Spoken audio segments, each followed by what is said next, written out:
শেষ পর্যন্ত মোদি ইউনূস বৈঠক হলো বটে, কিন্তু কোন বোঝাপড়ার ভিত্তিতে হলো সেই বিষয়টা নিয়ে এখনকার এই প্রতিবেদনটি পেশ করছে।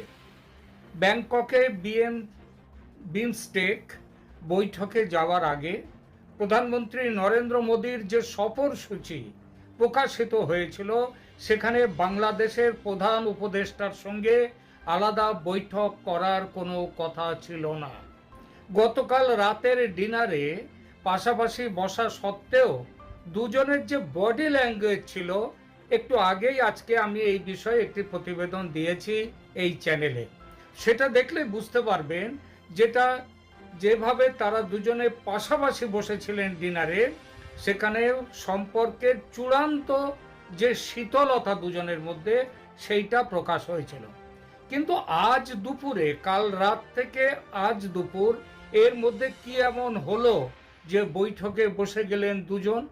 কাল ডিনারে যেভাবে নরেন্দ্র মোদীকে ইউনূসের থেকে মুখ ফিরিয়ে থাকতে দেখা গেছে, তাতে এমন অসাধ্য সাধন যে শেষ পর্যন্ত হতে পারল, তার সাধুবাদ পাওয়ার দাবিদার ইউনূসের হাই রিপ্রেজেন্টেটিভ খলিলুর রহমান সাহেব এবং সেই সঙ্গে ভারতের পররাষ্ট্রমন্ত্রী সুব্রমণিয়াম জয়শঙ্কর।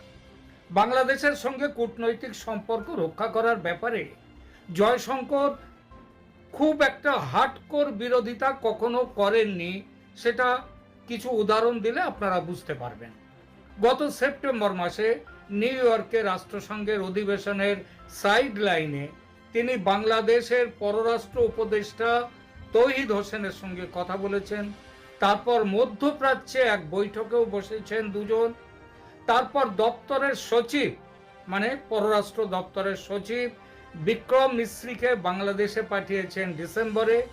গতকাল ইউনূসকে তার নর্থ ইস্ট মন্তব্য এবং ভারতের সমুদ্র সীমা কি আছে সে বিষয়ে কড়া জবাব দিয়ে বলেছেন চেরি পিক না করতে।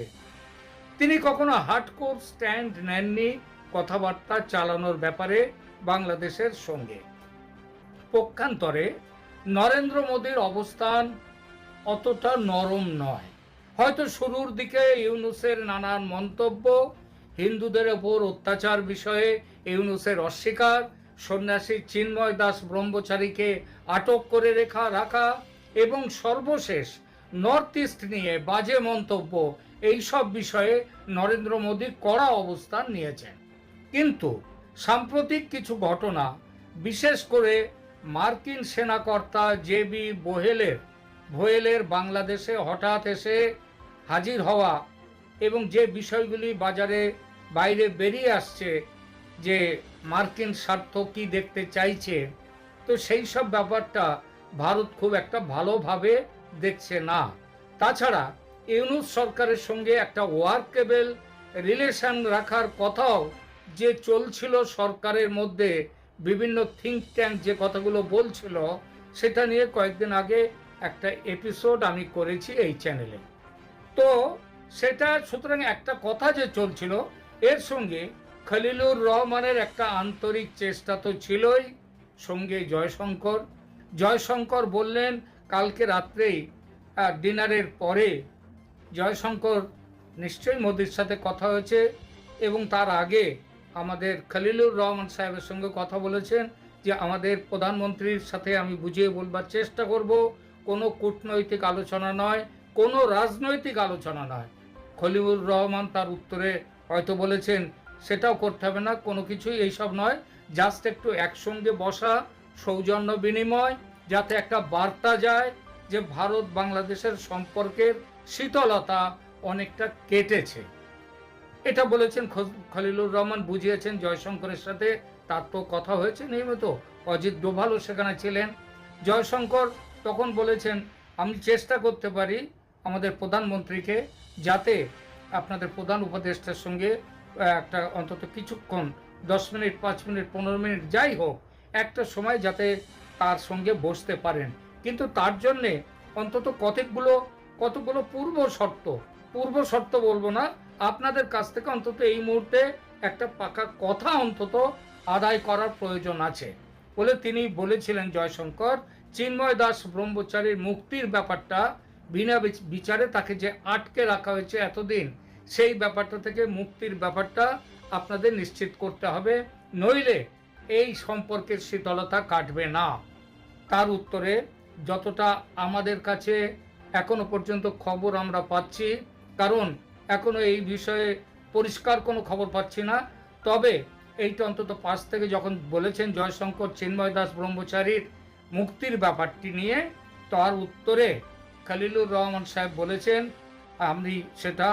আমি কথা দিচ্ছি সেটাও হয়ে যাবে এবং খুব তাড়াতাড়ি হয়ে যাবে, এটা নিশ্চিত থাকতে পারেন, তাকে মুক্তি দেওয়া হবে। জয়শঙ্কর তারপরে তুলেছেন নর্থ ইস্টের কথা। নর্থ ইস্ট নিয়ে যেভাবে আপনাদের প্রধান উপদেষ্টা বাইরে তার কথা চীনে গিয়ে কথা বলেছেন, সেটা আমরা আমাদের দেশে এবং আমাদের প্রধানমন্ত্রী তার জন্য অত্যন্ত ক্ষুব্ধ। আপনি কি করে মনে করলেন যে এই অবস্থায় তিনি কথা বলবেন আপনাদের প্রধান উপদেষ্টার সঙ্গে?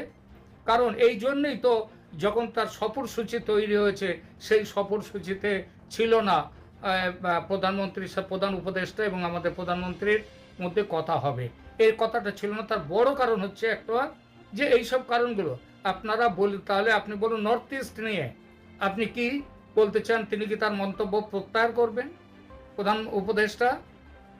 তার উত্তরে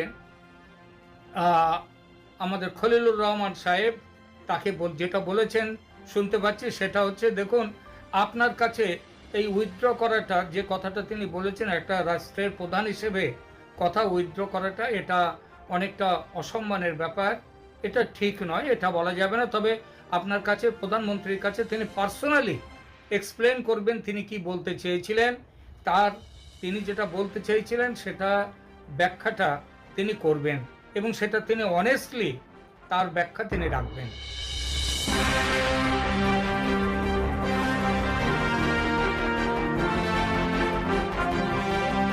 দর্শক, সম্পূর্ণ ভিডিওটি দেখলেন, আশা করি বিষয়টি বুঝতে পেরেছেন। এই নিয়ে আপনার গুরুত্বপূর্ণ মন্তব্যটি অবশ্যই কমেন্ট বক্সে জানিয়ে দিবেন। ধন্যবাদ।